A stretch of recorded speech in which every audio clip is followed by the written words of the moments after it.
Good morning. It's Sunday, November 21. I'd like to share some reflections with you this morning on the subject of contentment.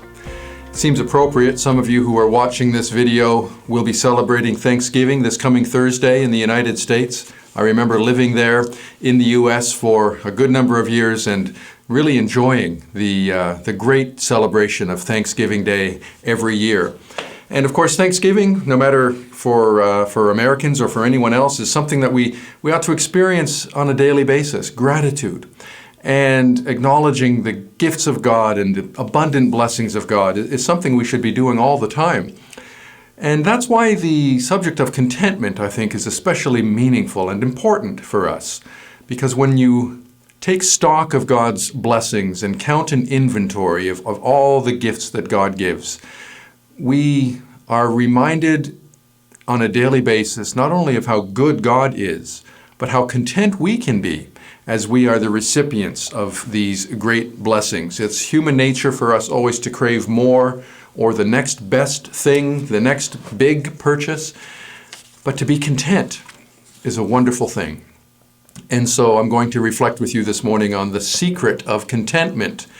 There is a secret to contentment, and the Apostle Paul, in words that I will share with you in a few moments, talks about this secret of contentment. It's a very intriguing way to think about it in terms of a secret. So let's hear these words.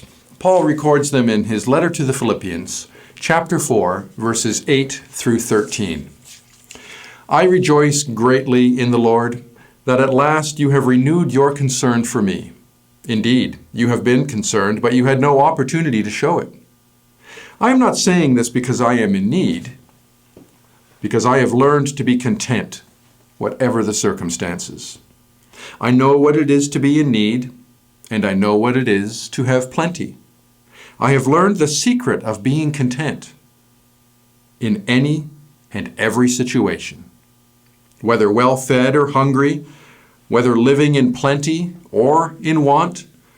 I can do everything through Him who gives me strength. Those are great words that acknowledge how sometimes we, like Paul experienced, go through tough times when we are needy, and we can experience need in so many different ways. And yet we also have opportunities, especially as we think of God's goodness and His great gifts. We have opportunity to experience abundance. We flourish and thrive because of God's goodness and His gifts. And so contentment, the secret of contentment, is so very important for us to think about. And as we think about that this morning, I'd like us to think about it under three headings. First, I'd like us to think of Paul's strategy, why he describes contentment the way he does. It's very interesting. Secondly, I'd like to think about the gospel's mystery. And then finally, as we apply this to our own lives, I'd like us to think of our own self-sufficiency. So Paul's strategy, the gospel's mystery, and our self-sufficiency. Why does Paul talk about the secret of contentment, of learning the secret? It's very intriguing because it makes you think that there's some secret knowledge or maybe experience that we need to have in order to experience what contentment is really all about. Why does Paul call this a secret? It makes you wonder whether we've learned that secret, as he talks about, as if we need to be taught some special information. You know, when Paul was living and writing these letters, there were a lot of mystery religions, as they're called, that were very prolific in the ancient world. They were called mystery religions because adherents to these religions were given some kind of a secret knowledge. In fact, Gnosticism is one of the greatest ancient heresies, the biggest threat to Christianity in the early centuries. Gnosticism, in its basic definition, is all about knowledge, gnosis. When you make a diagnosis, you are coming to a certain understanding or knowledge about a situation. And so Gnostics were people who claimed to have special information or secret knowledge that, in many cases, only the chosen few would have. And as you moved up the ranks in these mystery religions, you could become trustworthy enough to learn these secret teachings and become part of this mystic experience. In fact, the word mystic comes from the Greek word mystikon, which is all about the mystery religions and these secret practices or secret knowledge that people needed to have, initiation rites, or perhaps a special way of even acknowledging each other. You think of secret societies that are still present in the world today. Sometimes there are secret handshakes or code words or something like that are signals to other people that you've been initiated. You know the mystery. Is that what Paul's talking about here? Is Christianity just like some other mystery religion in the ancient world that only a chosen few people really know about? That can't be true. It can't be true. Because, first of all, the experience of Christians still today does not rely on any of these secret teachings or some kind of rituals that you need to go through in order to, really be accepted and become part of the group.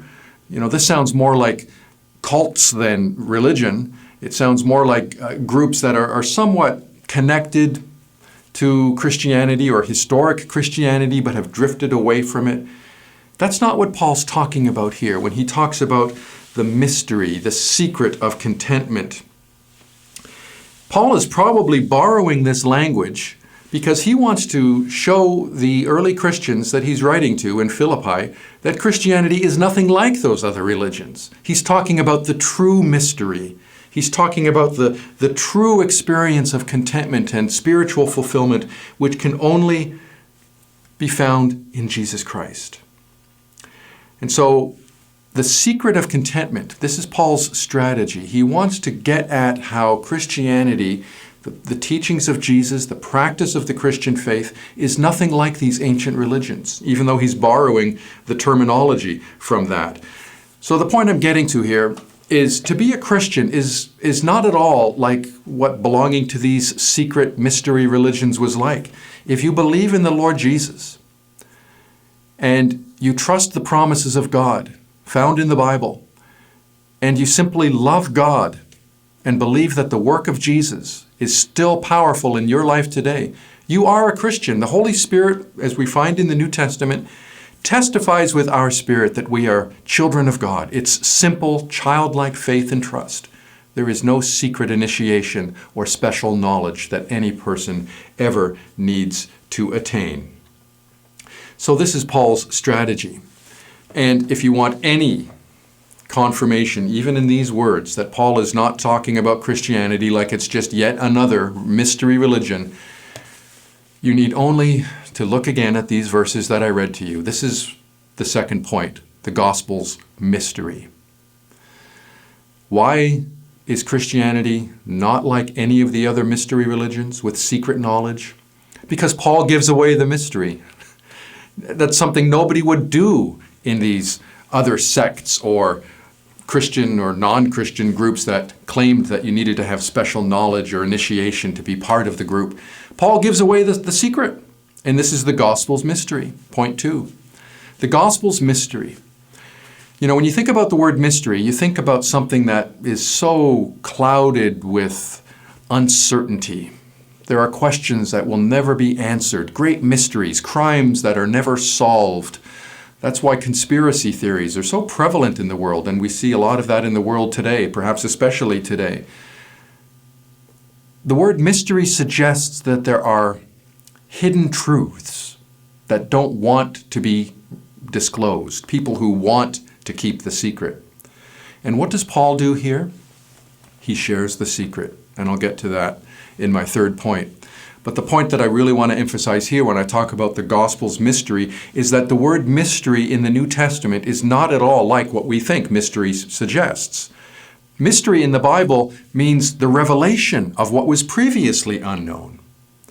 So when Paul talks about mystery, as he writes about in his letter to the Colossians, just hear this verse, Colossians 1 verse 26, he talks about his entire ministry as being this, to reveal the mystery that has been kept hidden for ages and generations, but is now disclosed.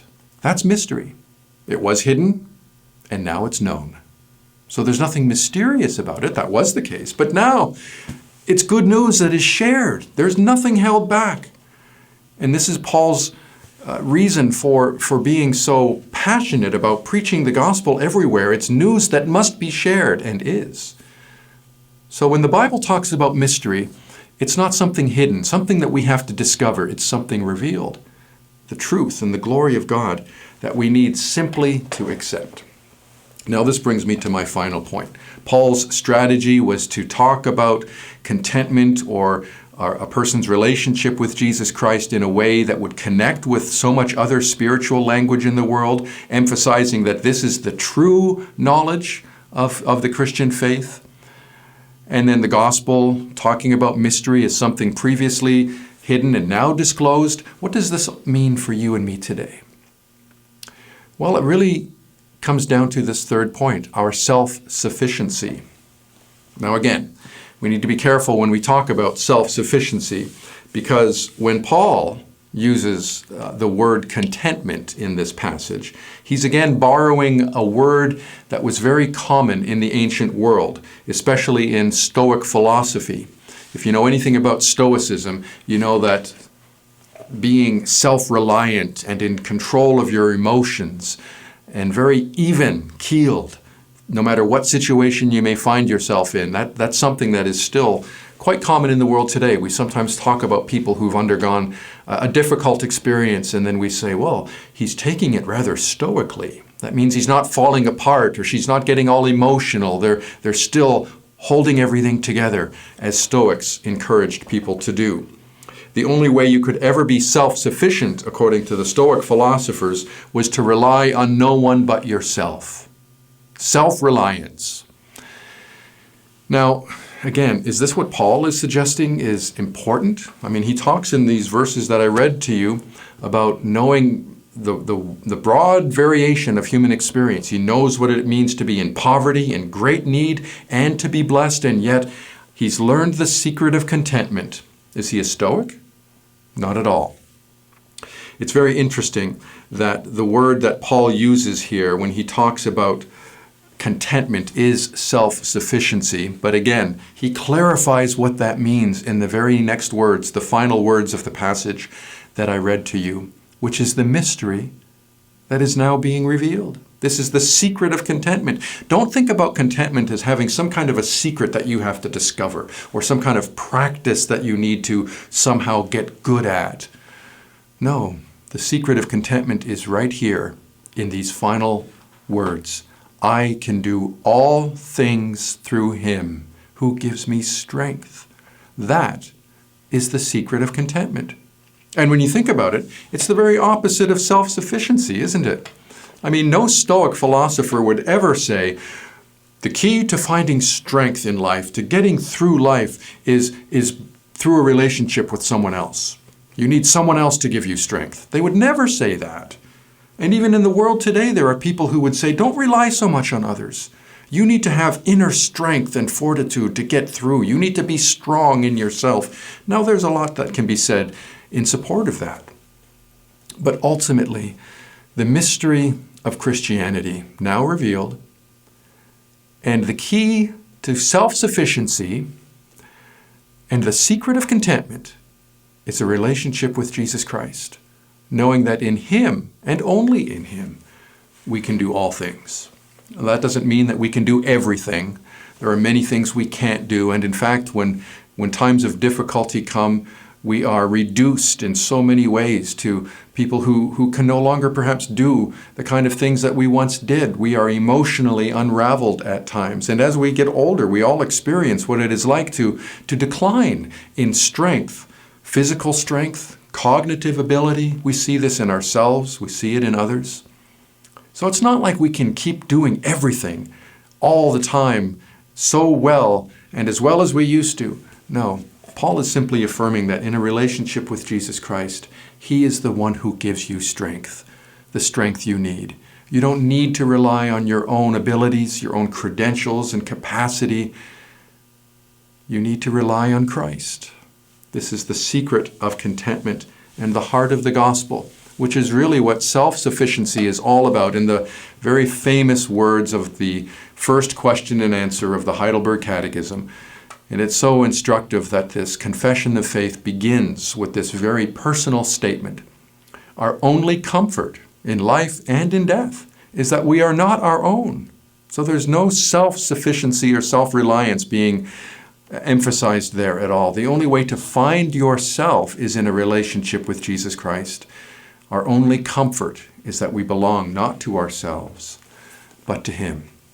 So this is the secret of contentment, a relationship with Jesus Christ, a mystery which had been disclosed for generations and ages, and now revealed. It's the message of the gospel that continues to spread all over the world today.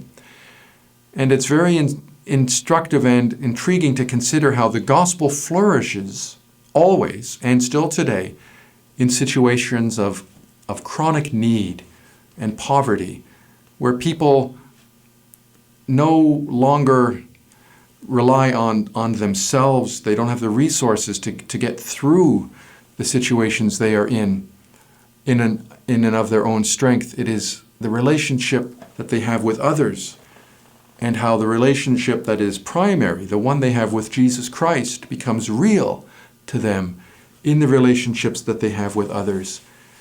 That's the source of strength. That is true self-sufficiency. It is the power of the gospel. And so I want to ask you, if you've learned the secret of contentment, that's what Paul talks about, learning the secret. There is something to learn here, and it's not an academic endeavor. It's not some special knowledge that we have to acquire or a certain kind of language that we need to learn. It's none of those things. The learning is simply what happens when we sit at the feet of Jesus, our rabbi, and listen to Him. Come to me, He said, all who are weary and burdened, and I will give you strength. I will place my burden, my easy yoke on your shoulders. Come to me and learn from me, He says, in those famous words recorded in Matthew's Gospel. Learn from me. It's simple childlike faith and a desire to grow in Him that is the secret to contentment. It is the secret to life. So I hope these words have been helpful to you, especially as you celebrate the abundance of God's blessings this week. If you are doing so, it's an opportunity for us to feast and to indulge ourselves in the goodness of God, and to realize, even in our poverty, how rich we are, even in our grief, how comforted we are, even in our weakness, how strong we are in Christ. That is the secret, and I hope you've learned it. Thanks so much for watching. I look forward to sharing more messages with you in the future. Be well and be blessed.